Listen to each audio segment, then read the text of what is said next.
கோபி அருகே ஆடு திருடிய கும்பலை 10 கிலோமீட்டர் தூரம் விரட்டிச் சென்று மடக்கி பிடித்து போலீசாரிடம் ஒப்படைத்த கிராம மக்கள். கோபி அருகே உள்ள துரையம்பாளையத்தை சேர்ந்தவர் பகவதி அண்ணன். விவசாயியான இவர் கால்நடைகளையும் வளர்த்து வருகிறார். இவர் வீட்டின் முன்பு ஆடு ஒன்றை கட்டி வைத்திருந்துள்ளார். இந்நிலையில் இன்று காலை வீட்டின் முன்பு இருந்த ஆட்டின் அலறல் சத்தம் கேட்டு பகவதி அண்ணன் வந்து பார்த்தபோது பைக்கில் வந்த இருவர் ஆட்டை திருடிக் கொண்டு தப்பிச் செல்வது தெரியவந்தது. அதை கண்டு அதிர்ச்சியடைந்த பகவதி அண்ணன் சத்தமிடவே அருகில் இருந்தவர்கள் பைக்கில் ஆடு திருடிச் சென்றவர்களை விரட்டிச் சென்றனர். அத்தானி சாலையில் சுமார் 10 கிலோமீட்டர் தூரம் விரட்டிச் சென்ற கிராம மக்கள் வரப்பள்ளம் என்ற இடத்தில் ஆடு திருடியவர்களை ஆட்டுடன் மடக்கி பிடித்தனர்.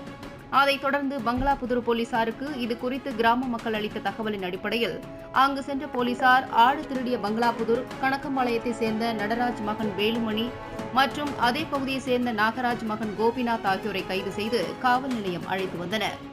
அதைத் தொடர்ந்து கைது செய்யப்பட்ட இருவரிடமும் இருந்த திருடப்பட்ட ஆடு மற்றும் திருட்டுக்கு பயன்படுத்தப்பட்ட பைக்கை பறிமுதல் செய்த போலீசார் இருவரையும் கோபியில் உள்ள நீதிமன்றத்தில் ஆஜர்படுத்தி சிறையில் அடைத்தனர்.